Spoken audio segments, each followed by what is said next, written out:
These guys survived the David Kahn era of Timberwolves basketball and live to tell about it. It's Flagrant Howls. Well, the YouTube audience can see this. This is how bad things have gotten for the Timberwolves. They've lost 2 games in a row. It's the longest losing streak since March or April. March 31st, 2023. Yeah, not counting the playoffs, of course. And things have gotten so bad that Kyle killed his mustache in cold blood last night. Just killed your mustache. We were talking offline a little bit. It was late last night. I just sent you a photo, and it's just my sink filled with a bunch of hair clippings and my razor. There was no context behind it, and thankfully we are friends, and you probably assumed what it was.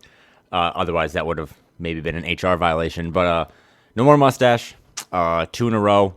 The ship is sinking a little bit. I think the vibes are off. There's real issues with this team. I was up bright and early. There it is. Yeah, just a photo of my sink with a lot of nasty hair. By the way, I got this, and you're on the West Coast. I used to be on the West Coast, but there's a 2-hour time difference, and I was sleeping. This was 11 o'clock Central Time, and so I saw this in the middle of the night for the first time, and I was like, you know how you wake up in the middle of the night, sometimes you check your phone, maybe go to the bathroom, whatever, and I remember seeing it, and I was like, sort of delirious and didn't really realize. And then I woke up for the morning at 6 o'clock, and I was like, "Oh, okay, that's right. He's shaving his Wolves mustache." Okay, but I was at like 3 in the morning. I was like, "What is Kyle sending me? Did he mean to send this to his wife? What's happening right now?" Yeah, is it Phil or Abby? No. So it's over. I haven't shaved since November, but the Wolves have been in first place since around that time, November 18th, I believe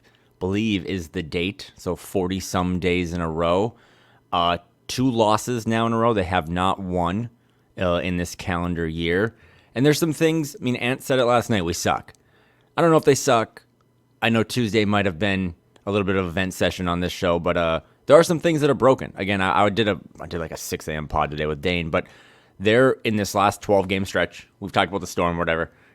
They are dead last in turnovers. They're dead last in turnover percentage. They're dead last in the league in assist to turnover ratio. The ball's not moving. They're turning it over way too much. And it's weird. They're 28th in that 12-game. This is just a bunch of stat point right off the top, but they're 28th in 3-pointers attempted, but they're 4th in makes, like percentage made. So their offense is a little weird. I look at the numbers, I'm like, I think you can fix it with a couple tweaks. But then, too, I don't know if you heard last night when Jim and Grady were on the call, but they kind of described this team as exhausted.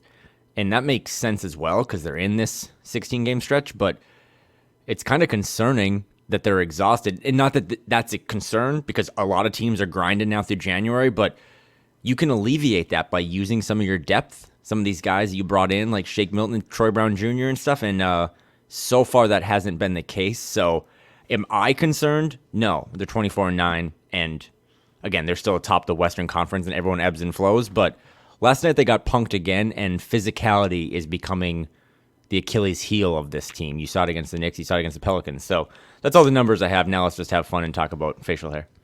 Yeah, we'll rank our top 10 new styles of facial hair that Kyle is going to attempt to grow for the next stretch here. But months. Yeah, I think I'm, on one hand, the last few games, even the wins, like the second Lakers game and the game against Dallas where Ant shot like 20 free throws, even the way that they've been winning some of these games, and Chris Finch has been on this for a couple weeks. They are not playing, even in the wins, the same way they did like 3 weeks ago or a month ago. And so I'm trying to balance, it's a 6-month, 82-game season, and they are still, even in this lull, they are still in first place. Oklahoma City is charging down the backstretch, by the way. They just beat Boston. That's a legitimate team. So, they're still in first place, but on the other hand, they're playing the worst they've played all season. But then back on the other hand, 30-plus years of Wolves basketball, and we're sitting here, gnashing our teeth and wringing our hands over back-to-back losses for the first time since March. So, I do think the same thing I said on Tuesday, which is big picture-wise, deep breath, everyone calm down. They're going to go through a stretch like this. It was inevitable that they were going to hit a tough spot on the schedule. They weren't just going to go and win 65 games. We already knew that. On the flip side, however, they're playing like an 8-man rotation right now, and they're doing it in December. I could see, hey, all right, it's playoff time, and we're not going to play everyone like we did in the regular season. We need to pare this thing down to 8. I mean, they are desperately searching for a 9th and a 10th player that can come in and give you any sort of spark. So, does that get addressed at the trade deadline? Are there some internal options that just need to step up? A Shake Milton? Is it Josh Minott time at some point? Like, I don't know. I'm just sort of desperately throwing out names here, but you're desperately throwing out names, and I think that should be the strategy. Like, that's actually, like, if you want to talk about what are you concerned about the most, I think I said on Tuesday, if they get pummeled by the Pelicans, I'll be concerned. Well, they got pummeled by the Pelicans, but I ironically watched the team panic alarm kind of move the ball a little more and stuff. So I know I'm probably speaking out of both sides of my mouth, but my thing just comes back to no one, I don't care how all in, whatever, no one had this team coming off to this sort of start 33 games through this season because they had never done it. So that's fine that we didn't see this coming. But what is the goal? Like, what is the 82-game goal? Is it to win the West in the regular season?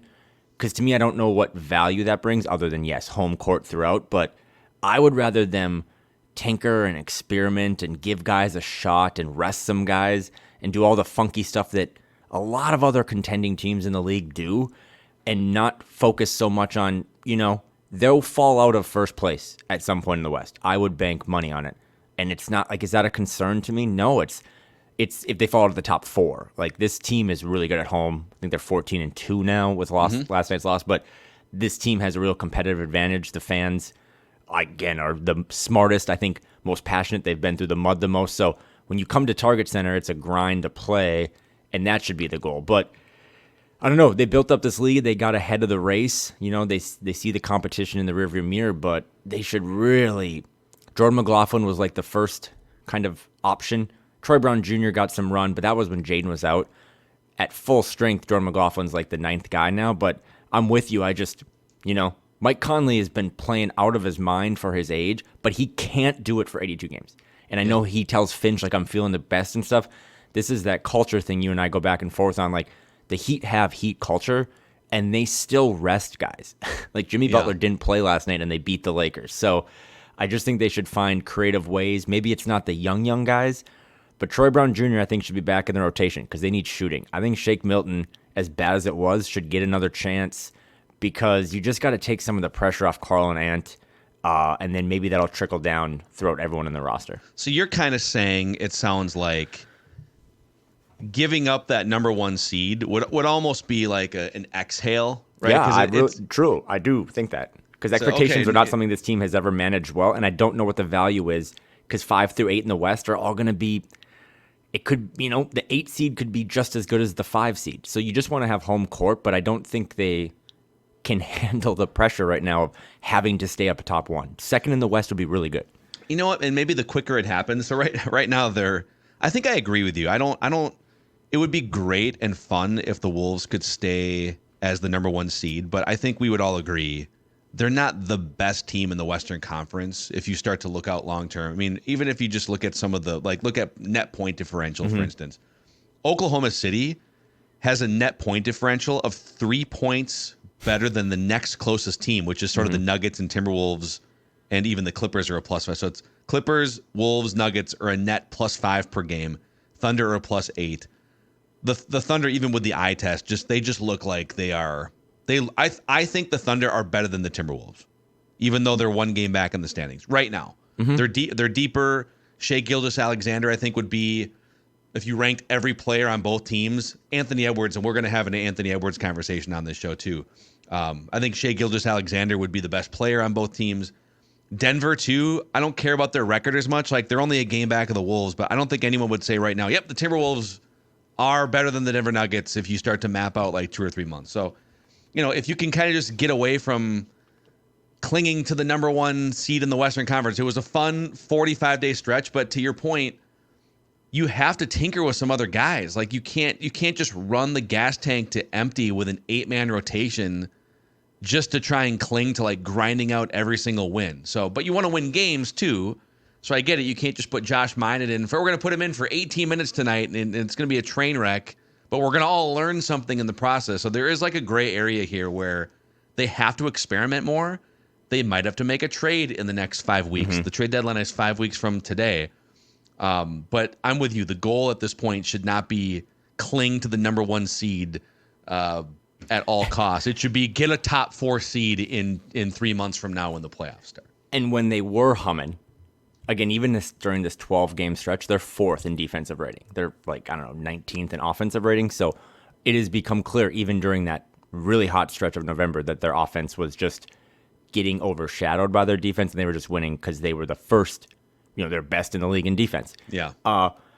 And, again, Tuesday, do I have regret? We got a little spicy. I think we were all a little frustrated. We're all still kind of coming off of the second day of dry January is the toughest, I think. We're now on day 4. January? I am, yeah, and it's getting a little easier. There are days where I just stare at the wine bottle, but no, when the Wolves were really good and atop the West and doing all these things, some of the critics and on Dark Wolves Twitter were like, do it in the playoffs.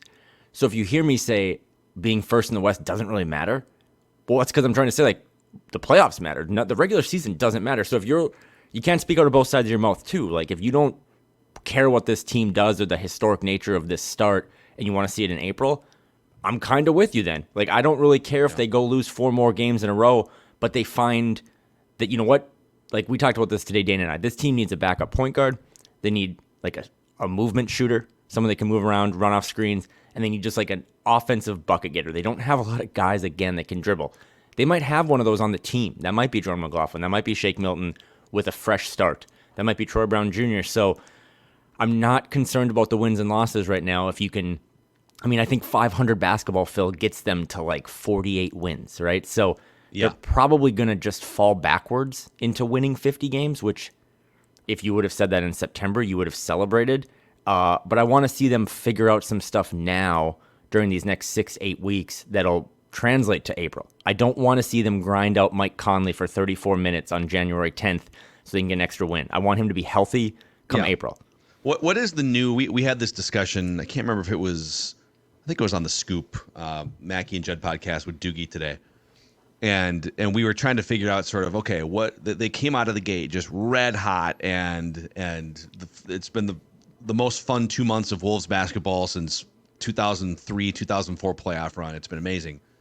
But now that they're sort of coming back to earth a little bit, what should the bar be in a few months from now? What is, not that this really matters, but just in terms of our own expectations, if the Wolves accomplish this, it will be considered a success, versus if they come short of this, we're all going to feel a little bit oh man, they left something on the table this year.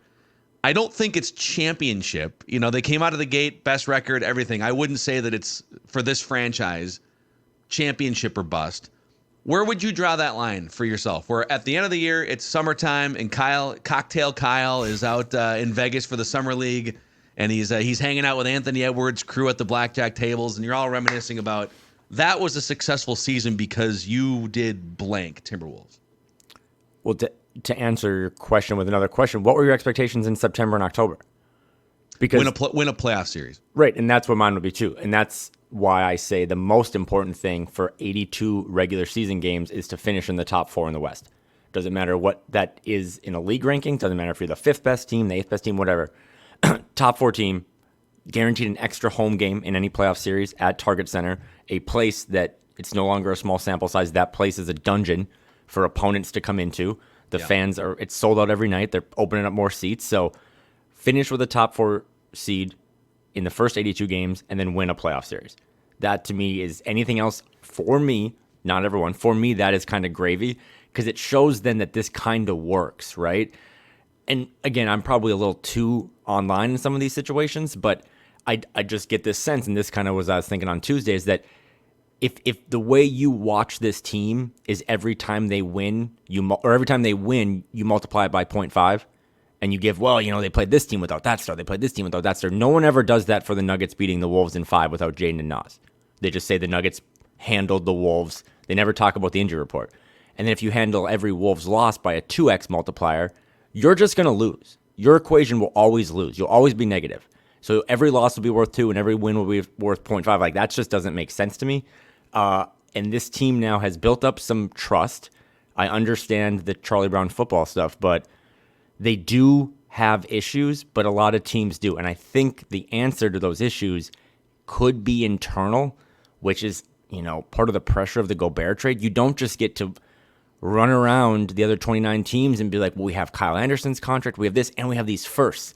You don't, because you built this, you kind of dug this grave, and you need to see if the guys internally work. And then if you're not going to play Shake Milton, who makes $5 million a year in the next month, and you're not going to, and Kyle Anderson's going to kind of keep doing what he's doing at $10 million a year, then you have to trade them, because you have to. This team is 100%. We've learned this over the last 12 games, Phil. They are a player short. You can determine if that's a wing, a big guy, probably not, or a guard. They are one player short, and they need to solve that riddle, whether it be internal or external. The Kyle thing is really interesting, man, because it's the number one topic for me.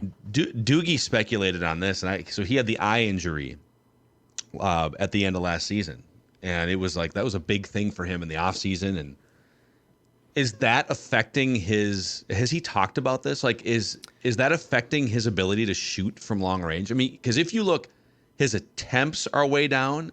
And he's never been a dead-eye three-point shooter. And as Chris Finch and Kyle Anderson have both said, he wasn't brought here to sit and snipe threes. He was brought here as a basketball player, an organizer, a defender. He's kind of a Swiss Army knife. A Swiss Army knife who can also knock down, 34 to 38% three-pointers. He's 12%. His attempts are down, and he's 12% make rate on threes this year. And you see him passing up. There was a rotation a couple games ago where, bing, bang, boom, Jade McDaniels passed up a semi-open look because Kyle Anderson was wide open in the other corner. Nobody within 10 feet of him, and he doesn't even think about shooting it. He just dribbles in and, it moves the ball again. So is this just the new Kyle Anderson, I guess? Yeah, the vision thing, I think people have tried to kind of not even speculate. I remember someone asked him about it at Media Day. Obviously, he started wearing goggles during the international competition when he was playing for China. He started wearing them this season, then he kind of would take them off mid-game, and now he just doesn't wear them. So I don't know. I know that injury, and I think Doogie was on this originally, that injury was way worse than people thought. I think he had some real scary moments with that eye. But I don't know if that's the case. And also, there's a pocket of me, I don't want anyone to take away from this that Kyle Anderson is what is sinking this offense. Yeah. He is just, in terms of Jenga, he is the easiest piece to remove that doesn't disrupt the tower, because he is on an expiring deal. In order to make a good trade, you sometimes need to trade away a player that is valuable. Kyle is a good basketball player, but also has a large contract, because then you can go look at the list of guys making $4 million a year. There's not a lot of sexy ones, but $10 million a year. You can use that in a trade to get a $15 million. Yeah. So, I mean, I know that some people would rather trade Karl and stuff. It's I understand that. It's just that is a much more difficult Jenga piece to pull out that could disrupt the tower and have it crater. I don't think Kyle is one of those. So, and it's not just him. Last night against the Pelicans was the game you're talking about was the Knicks. Jaden swung it to Kyle in the corner, and he immediately got the ball and dribbled. And that's YBL 101. It's take the open shot. But last night, every single player on that team that played a rotation minute, other than Rudy, because he doesn't shoot threes, got an opportunity to take a three and just pump faked and dribbled into the traffic. And that's just, the spacing is so bad right now. And it goes back to the fact that there's only two teams in the league that take less threes right now than the Wolves. And that's crazy because there's only three teams that make a better percentage of their threes than the Wolves. So that math doesn't add up. That's why they're skeptics. And it does fall on someone that you and I really like. It falls on Finch to, this is what you got to do. If I can see the numbers and put them in Microsoft Word, I know you can see the numbers. So, well, let me float this. All right, it is a reckless speculation Thursday here. Reckless speculation across the Score North network of podcasts.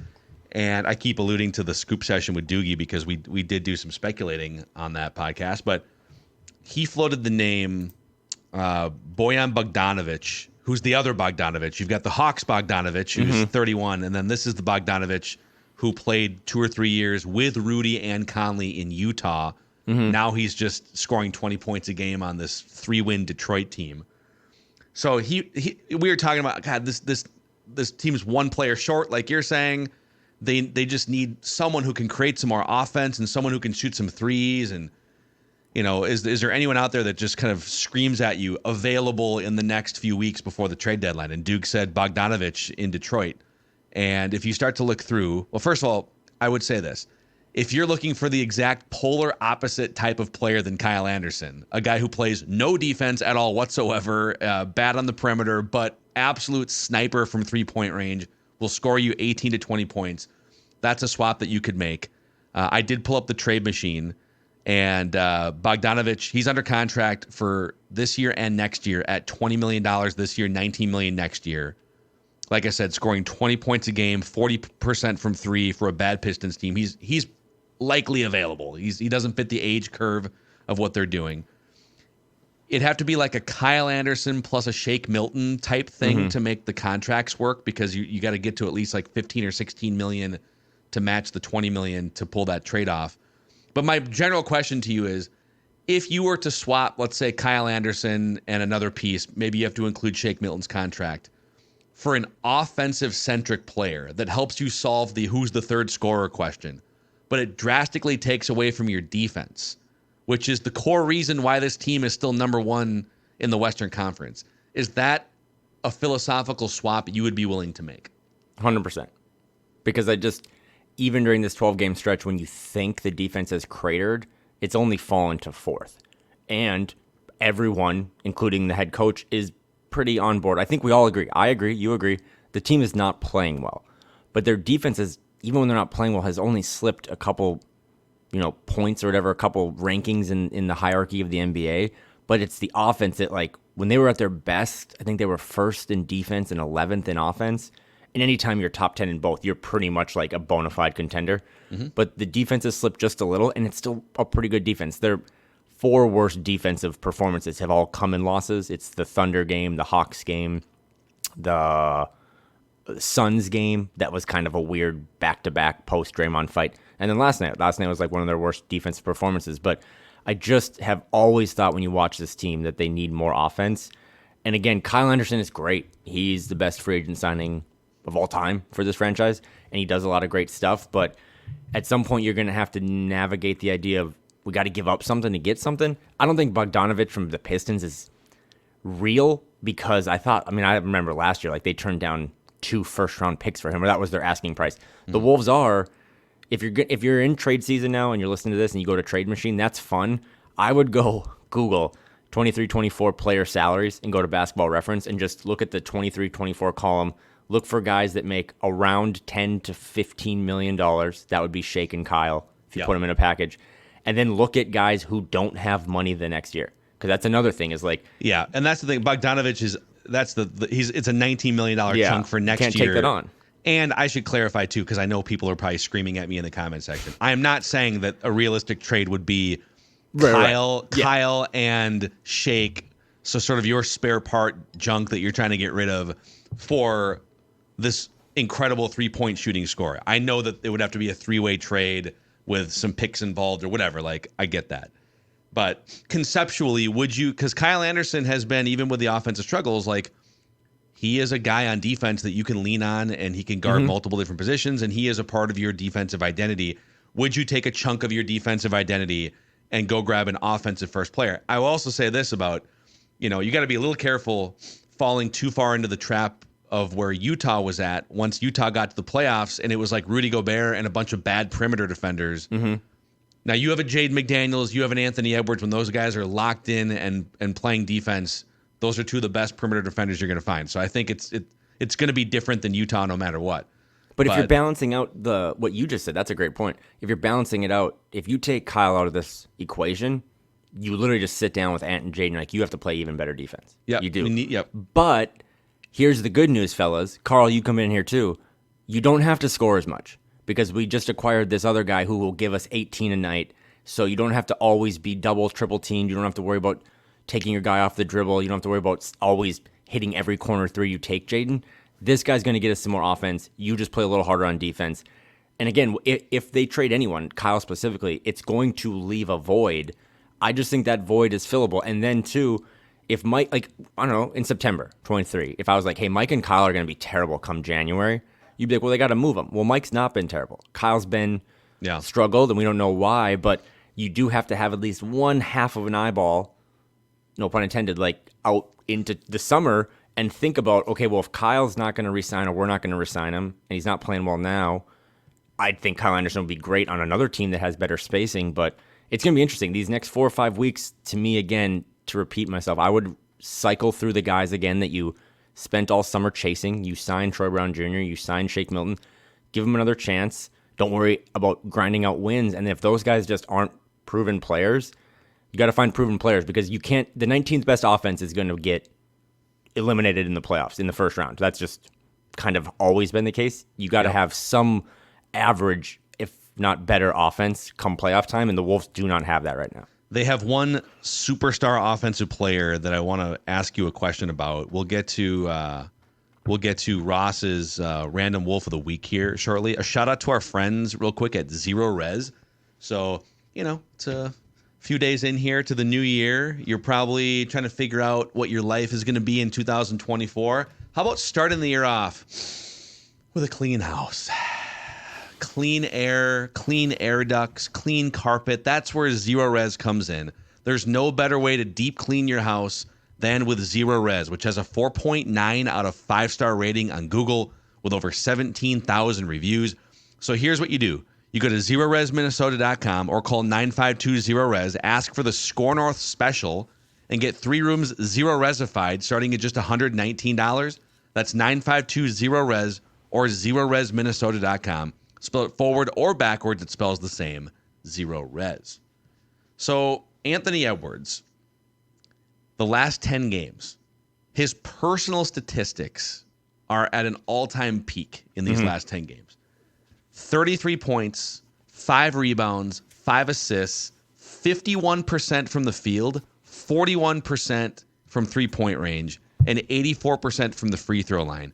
And his free throw attempts are way up. The last 10 games, he's 9 free throws per game, and it's like 12 or 13 free throws per game the last 5. He's just aggressively hunting for free throw attempts. He has decided, he even called his shot like 2 weeks ago, 3 weeks ago, talking to reporters saying, you know what, I'm just going to be more aggressive and kind of take this on. The team hasn't been playing as well. I guess my question to you is, do you think Anthony Edwards' sort of personal crusade, and like I said, his numbers are efficient, they're excellent, 33-5-5 on 50-40-84, like inject that into my veins all day long. He is becoming a top of the league superstar in front of our eyes. Is that at the expense of the team's performance, do you think? Or do you think he's doing everything he can and everyone else is just taking a step back around him? I think it's a little bit of both. I do. You watched last night, and again, the offensive raw box score numbers when you go from column to column are insane. He is 22. There are only a handful of players at 22 that are doing or were doing what he's doing now. And the biggest thing, and this would probably be a good thing to just set the stage with, is that the offensive issues, this is like the Kyle Anderson conversation. Nothing going on right now with this team is tied to one player. Just like when the defense was really good, I don't think it was all Rudy Gobert. Like Karl was really good in those advanced metrics, and the guards were, defending the perimeter. I don't think Ant is the reason that this team is dead last in turnovers. Now, with that said, in a 12-game stretch that I said they are dead last in turnovers, he has the 3rd most turnovers in the league. Mm-hmm. So, he got 5 assists again last night, and he filled it up. But there was, and I don't know if it was just Britt Robson referred to it as levining, which is one of my favorite phrases, but fourth quarter, it was just, he's going to get his. And I don't know if he thinks that that's the best way to do it. Again, he's still young, even though we also grant him the maturity of being above his age. But there are just way too many possessions where I think he's just going 1-on-3. And I don't know if it's because he doesn't trust his teammates or if, this is the Finch thing. Like if he looks out there and he's surrounded on a lineup with Kyle, Jordan McLaughlin, Rudy, and like Jaden or Nas, it's like, well, there's not a lot of shooters out there, so they're just going to pack the paint. The technical foul stuff, by the way, is just, it's so chicken and egg, or I don't know. I'll defer to you because you've always been on top of that. He gets such a bad whistle. Like even last night, he just gets fouled. It's a foul. It's easy. Finch called it out and stuff too. But if we're going to get on Karl sometimes for the theatrics, like you have to know now. at this age in 4 years, and you can't just look at the ref and clap. You can't. That's just one free point, and they can't afford to lose this guy in a game or a playoff game, God forbid. So I don't know if it's one or the other to what you just asked, but I do think that he is seeing some adversity, which is what I love because I want this team to show if they're actually not the same weak, soft kind of mentality that they've been for every year since Kevin Garnett left. Do they have some chutzpah to them? But right now they're facing adversity, and it seems like guys are just trying to fix it themselves rather than be like, okay, how do I... Like, I've always thought the best way to use the Karl-Ant thing is to let Karl be the starting pitcher and let him have a bunch of plays run for him in the first quarter, get him 12, 14, 15 points, let him get off, spread the floor a little more, and then let Ant be your closer. After that OKC game, and he had the quotes about, yeah, dude, if I touch the ball, I'm shooting it. He came out against Dallas, and he did that. He shot it, and he went like 15 points in the first quarter. I don't know if that's great. I don't know if that's the winning formula. It's fun. He's awesome, but I think he's designed and built for the second half and those knockout punches. I'd rather see other guys get a little more involved in the first half, especially the first quarter, like Karl and like Jaden. You know what it is? This happens with a lot of just young supernova star guards in NBA history where they get to a certain point or a certain age or a certain year in their career, like early Michael Jordan comes in the league and it was like second or third year and he realizes he's kind of felt the league out. You know, you come in, you're confident, but you don't know. You're going from college to the NBA and like year 2, year 3, age 23, age 24, whatever it was for him, and he realizes, I am the man. And I am the best player. I can do anything I want on the court, and I'm going to flex that muscle. I am driving a Ferrari in a sea of Camrys, and this is great. And I'm going to challenge everyone at the stoplight, and I'm going to drive at 130 miles an hour on the freeway. Like I'm just going to open up and score 37 points a game because I can. Not necessarily because that's the best thing for team cohesion. And then Phil Jackson comes along, and hey, what if it was like 30 points a game and you're getting other guys involved and everyone is sort of playing with this symbiotic relationship. Kobe Bryant. It took him a little longer because Shaquille O'Neal was the guy on that team for like 6 years, 7 years. Shaq leaves, and Kobe's like, now I got the keys to the Ferrari. This is great. And he flexes his scoring title muscle for like 2 or 3 years, and then they get serious again about, okay, let's get Pau Gasol in here. I feel like there's a little bit of, all right, Anthony Edwards, it's year 4. He's kind of looking around the league. He's felt the league out for a few years now, and he realizes, yeah, I can get 40. These other guys are getting 40, 45 points. I could do the same thing. And he's almost like flexing his selfish muscle a little bit. Mm-hmm. And I'm not even like, that's where I get stuck is I don't know that I can go as far as saying, hey, the last 10 games as he's flexing that muscle, 33, 5, 5, 51%, 41%, 84%, a ton of free throws, that's like a bad thing for the Timberwolves because I don't have proof that it is. But I do think his top priority is, this is fun. I'm 22. I'm running this league right now. And, until Finch makes me stop or until something else makes me stop, I'm going to go drop 35 points. That's just going to be how I roll on a night-to-night basis. Since he came into the league in, November 2020, he's had 6 games with 9 or more assists. They're 5-1 in those games.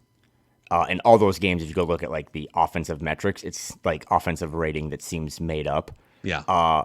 He's lumped into the group of players like a Devin Booker, who is now playing more point, Shai Gilgeous-Alexander, Luka Doncic. All those guys have evolved their games. They're still lethal scorers. And for what Ant's doing at 22, he is as good as those guys were at 22 at scoring. But what they learned, and most of them a couple of years later into their careers, was if I can get like 6 or 7 assists, it not only makes my team better, but it does like make it even easier to score. Ant had that quote like a week ago where he was praising Karl for how easy it is for Karl to score. And Ant's like, all my stuff is so hard. And it's like, well, and we love you, but you might make it hard on yourself. Like if you just kick it to the corner, you throw more lobs to Rudy or just find other ways to get other guys involved. I mean, come playoff time, there might be a coach that's just like, hey, we've watched enough tape on these guys. Let Ant get 40. Mm-hmm. And Ant's like, well, I can get 40. But it's like, yeah, but we've dialed it down to where if you get 40, your teammates, no one's going to have more than like 12, and we'll beat you. So I just think, I mean, we get it. He is one of the best 5 to 10 scorers in the league. He will be for as long as he's in the league. But I just think the assist numbers are the one I always look at when I look at a box score after a game, is just how many times did you find other players? Because if Jaden can get 14 and Karl gets 24 and Rudy has 18 and Mike has 12, it just opens everything up for Ant. And last night was the kind of antithesis of that, as I stutter. And they just threw 3 guys at him, and they said, make someone else beat us. And he didn't really do that. So I'm with you. I don't think it's selfish. I don't think he's all NBA hunting. I just think he sees his team struggling or, treading water, not necessarily swimming. And he's like, well, I think I can fix this. And that goes back to the coaching staff and be like, hey, we can fix this. Doesn't have to be one person. Yeah. Let's dive into a couple comments here from the Score North YouTube channel. Just getting a temperature of the room of Wolves fans here. And we'll start with Morgan Haas, who chimes in, excellent, back-to-back losses. Now we can stop talking about how great we are and get down to the business on improving. I'm sorry, but if all we achieve this year is getting into the second round and getting bounced in the second round, this will be the season that could have been for the next 30 years. Hold this team to a higher standard of a contender. We kind of covered some of this. I guess I'll ask it again. Are we lowering the bar too much? Are we being sort of sucked into like 35 years of the Timberwolves losing vortex if we take the way that they've started this season and say, you know what? Just win a playoff series and we'll all be happy. Are we compromising too much? I think about this way too much. You just have put my therapist hat on. I don't know. Again, I think the beauty of being a fan, and I have never hidden from that, is that you can kind of move the goalposts however you want. Mm-hmm. I don't think we're lowering the bar of expectations. I mean, they failed expectations last year, even though they did something that the team never does, and that's make the playoffs. But the expectations when you make that type of move, context aside, Karl and your side, they made the playoffs. They did not look very good in it, and they lost. I think winning a playoff series is a pretty big deal. It doesn't come with a banner, but I think it's a real good benchmark, and it shows that this experiment, which, by the way, we can't forget that this experiment was heavily criticized, like it has no chance of working. And now you're 33 games through what has been a pretty healthy season, and it's working, at least defensively.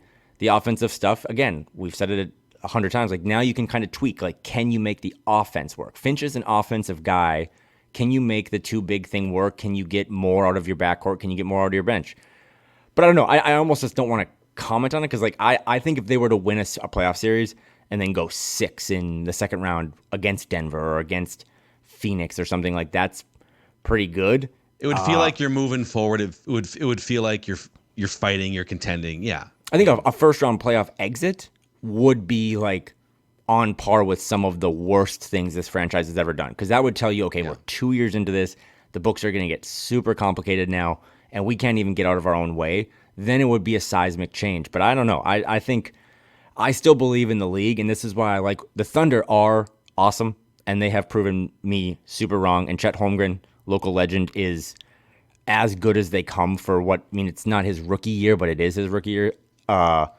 But I want to see them do it in the playoffs because there's not a lot of data historically that shows young teams or inexperienced teams just go to the finals. It's really like you kind of have to take your lumps. So if they make the second round, that would be a lump taken, a lesson learned, and some experience for still a bunch of guys on this roster that don't have a lot of experience. But good question. I also hear from people because on Purple Daily, our slogan for 4 years on that show, or our rallying cry, if you will, is before I die, before we die. Just want the Vikings to win a Super Bowl before I die. And we had to, I remember, I'll never forget, like it was summer of the pandemic, 2020, and Score North had gone through a ton of changes, as did a bunch of different media companies, and it wound up being me, Judd, and Declan doing Purple Daily on a daily basis. And we stepped in, and some of the listeners were like, you guys are being like really critical of a team that went to the playoffs last year and won a game. They beat the Saints in the playoffs, and then they went and got smoked by San Francisco. Why are you guys so negative? Why are you guys so critical? And we came on the show the next day and said, it's because our commentary, we hold the Vikings to a standard of the only thing they haven't done in the franchise's history is win the Super Bowl. They've been around for 60 years. They've won 30 division titles. They've gone to the Super Bowl. They go to the NFC Championship game every 8 to 10 years. They win 9, 10, 11 games every year. They have Hall of Famers everywhere. The only thing they haven't done is win a Super Bowl. And so, no, like, they won a first-round playoff game. We don't really care. Like, that happens before. So I think we just hold them to a different standard. Why don't you treat the Timberwolves the same way, right? Why don't you say championship or bust for the Timberwolves? Well, it'd be like if your first kid was valedictorian of the high school class and then like flunked out second semester in college, and you're like, wait a second, you had all this potential. Look at what you built up, years and years of A grades, and you were valedictorian, and then it just went to waste. Like, the only thing you haven't done is go to college. And on the Timberwolves side, it's like we have a kid that has been like bumped back 6 times. Like, they've been held back in the 3rd grade and the 5th grade, and we're just like, if we could just get through high school, that would be great. Just get to the first semester of college. So, no, I don't hold the Timberwolves to the same championship standard as I hold the Vikings to yet. If they take a step forward this year, maybe they win a playoff series. Okay, now the bar of expectation starts to go up a little bit. But they've only won 2 playoff series in their 30-plus year history. So I just don't know how you can hold them to a championship standard this season. And maybe I'm just being soft. You have a history of working in radio. I would always scoff at like the promo or the entry when it was like 790, voice of the fan. Like, I don't really believe that there is a singular voice for a fan. And when you tune into sports, which I've always said is a distraction, this is all just nothingness compared to what anyone listening to this deals with on a daily basis. What do you want from this team? If you cheer for all Minnesota sports teams and you will only smile when they win a title, that's cool. You might never smile. And probably no better time to interject this now than everything we're talking about now and historically. Man, I'm only doing this and 3 pods a week and writing for all these years. I'm only doing it really because of like Ricky Rubio. Like, he brought a level of enjoyment to basketball that I had never really experienced. He played like, or I played like him in a sense, slower, less athletic, tight hamstrings, but he brought a level of fun that none of those teams were any good. Like, when you think Ricky Rubio, Minnesota Timberwolves, you don't think, Western Conference Finals. You just think he brought a joy to my TV for 2 to 3 hours every other night. And he retires today, right? And he had been really open about mental health, and that stuff is really important to me as well. But that's something else you have to factor into your equation of all this. Is like, what do you want from it? I think this has been the most fun season ever. I love a good bit of adversity. I love to see when my favorite teams and movie stars get punched in the face a little bit, and how do they respond to some bad moments. And this team normally hasn't done it. So for the first time in about 40% of the season, they lost back-to-back games. They were pretty good getting punched in the face and responding, and last night they weren't. Will they lose 3 in a row? I don't know. But if they make 8-8 through this storm of 16 games, I will deem it going back to your grades, I'll deem it a gold star. I won't even give it a grade. I'll be like, you get a gold star, you get to continue going to school here, and then maybe they go beat up on some of the teams and show a learning lesson from last year. It's like, we're not going to lose to Portland anymore. We're not going to lose to Detroit.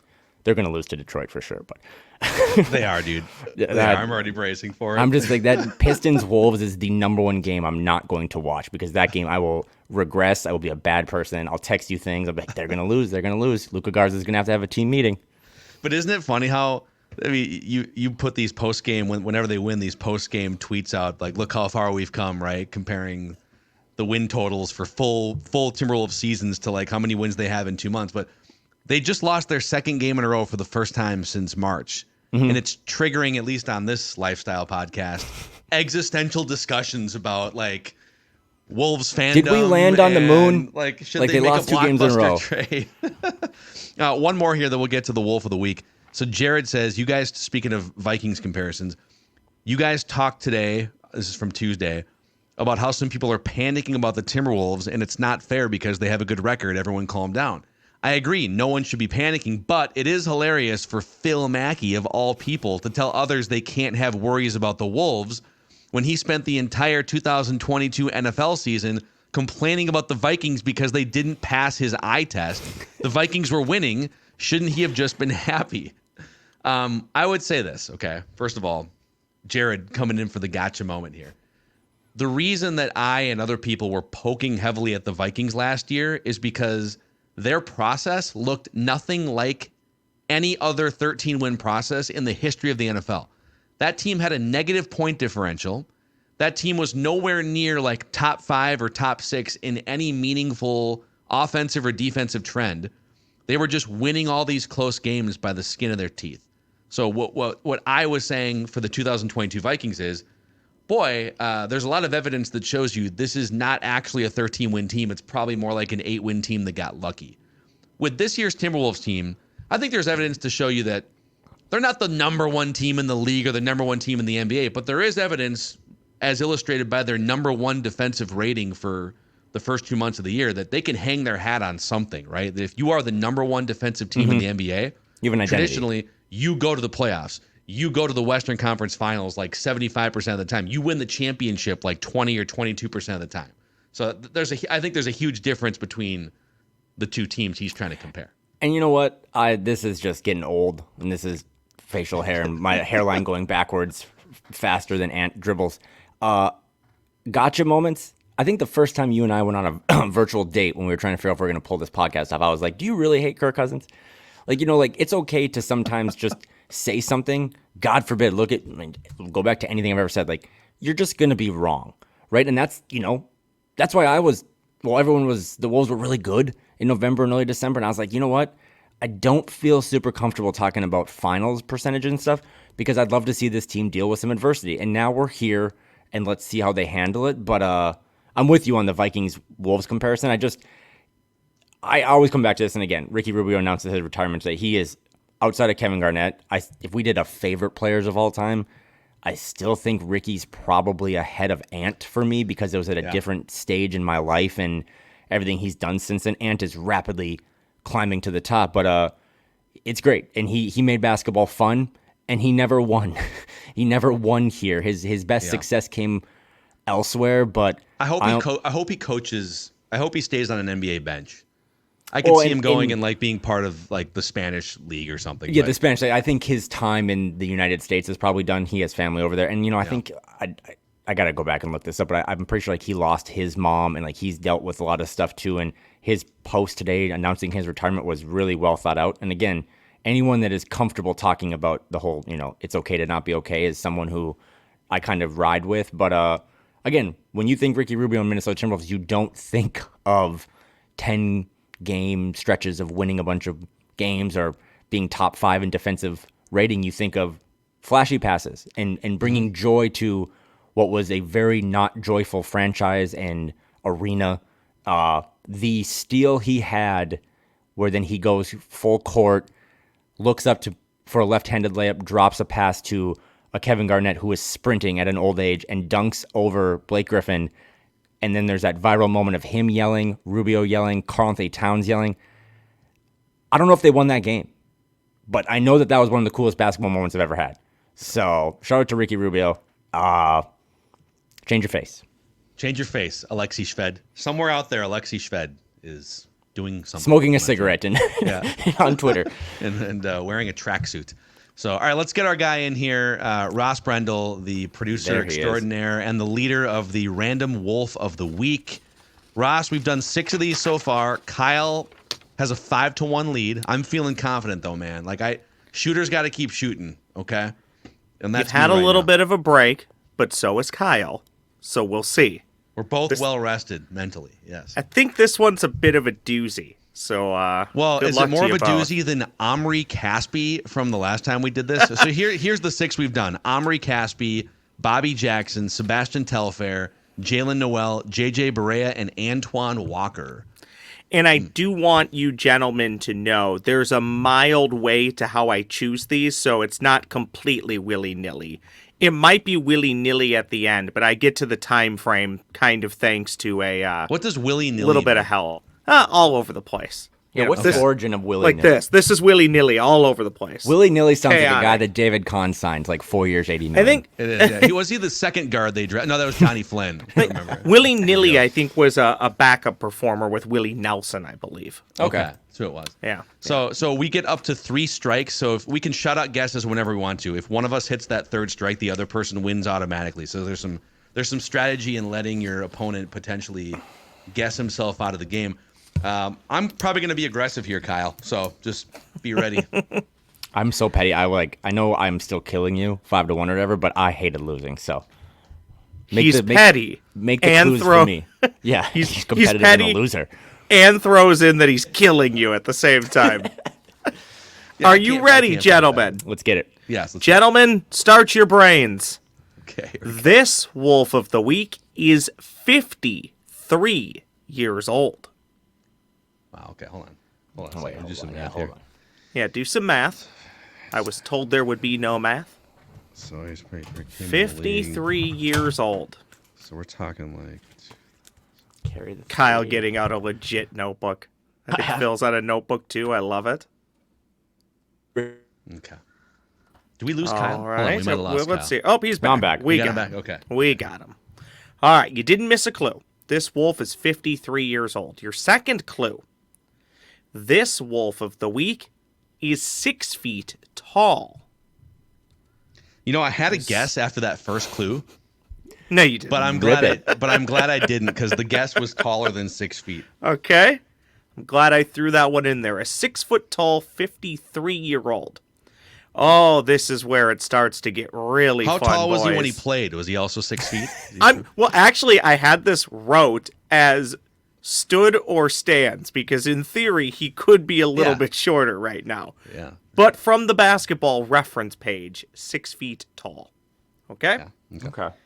This Wolf of the Week averaged just 2 points per game in the National Basketball Association. Okay. Is it Shane Heel? Oh, come on! Is it? It is! Let's Shane go! Hill. Shane Heel! What? Let's go! I didn't even get to any of the good clues! What? Oh, wow. Take your Omri Caspi, turn it sideways, Kyle. And I'm sorry. What? I'm currently on Google right now. Who is How? Shane Heel? Australian three-point sniper in air quotes from the mid to late 90s NBA and Timberwolves. Shane How? Hill. Let's go. Wow! Right now. Good for you, Phil. What wanna- man. the hell? Can I poll just a few Thank you. other? Thank you, Yeah, everybody. please. Oh, thank you. Oh, studio audience.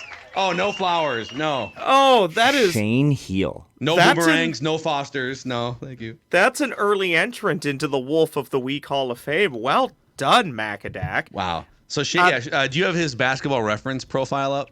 I don't at the moment. I I'll can pull it up. Give us the other yeah. clues. Well, some of the other clues, one centered around he spent most of his career, played 43 games for the Wolves, then stepped aside from the NBA, went back to Australia, mate. Played for the Spurs in 6 games, which actually upped his points per game average. He got more points there per game with the Spurs. He played for the Bullets, Yeah.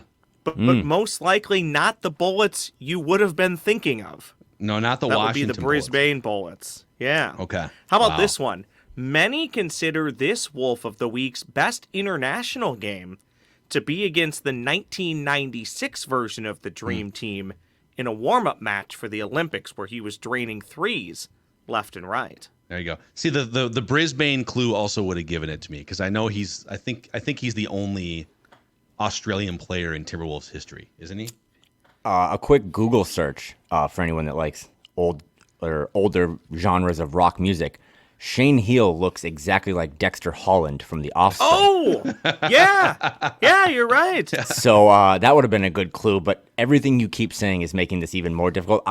Shane Heel did not make our list of top 200 Timberwolves, so I don't think he did. good pull, Ross. Phil also mentioned the three-point sniper. One of my clues to you would have been if he was known for anything, you'd likely say he was a three-point specialist. I am Macadac. Yeah, he I am was- in awe. He's That's a was, three-point specialist that averages 2 points a game. That's like my favorite stat of all time. Dude, he made. I remember him having a game or two, and I just found it here. So it was November of 1996, and by the way, I think this was like Kevin Harlan territory of Timberwolves. Okay. Gus Johnson, and he had a game against the Sonics on, and I know we got to go here. November 27th of 1996, where he hit 5 3-pointers, 15 points, all on 3-pointers, but it was a loss for the Timberwolves. The Timberwolves had a hell of a time with the Sonics back in the day. Never quite figured out Those Sonics. 15 points basically make up all of his career average. Pretty much. So just to close it out, Phil, you said go look up his basketball reference page. He played 43 games for the Wolves at age 26 back in 96, 97. Then he just went back to Australia for what seems like 6 years, came over and played 6 games for the Spurs. Ross, you could have just made up names, and you could have made up that. Thank you. The Thank fact you, that everybody. I'm going to say NBA rigged. I don't know how Phil just came up with a 53-year-old member of The Offspring, and he's like, Shane Heal. Was it the points? What got you to even think what about was that it? so quickly? So here it was. You said, first of all, you said 53 years old, so I figured he came in the league in like the mid-90s somewhere. Sure. I put okay. like 93 to 97. Then you said 6 feet tall. Some type of guard, probably. So right? a short, like a point guard or someone, yeah. Those are my notes. Those look like GPS coordinates to a treasure. But then you said 2 points a game. So now, I mean, that really kind of narrows it to, okay, we're talking mid-90s, likely mid-90s Timberwolves who were short and didn't do anything. So. I'm in awe. I really thought we were going to get to the final clue, which was this Wolf of the Week can be associated with the foot or a bad guy in wrestling. Okay. Oh, this might be my last flagrant house. I don't trust you guys. Kyle, that was sketchy. Shout out Shane Heal. This is how I felt after Omri Caspi last time. I was like, somebody is what? going to send this link to Shane Heal, and it's going to be the highlight of his 2024. Friend of the pod, Shane Heal. You are invited to come on and talk about all 14 points you've scored in the league. And if it was rigged, I would have waited one more clue, not to give away the fact that it was rigged. So I'm not going to get it a week from now. So I can't believe good stuff, that. Ross. All right, Flagrant House, See ya, your boys. favorite Timberwolves lifestyle podcast.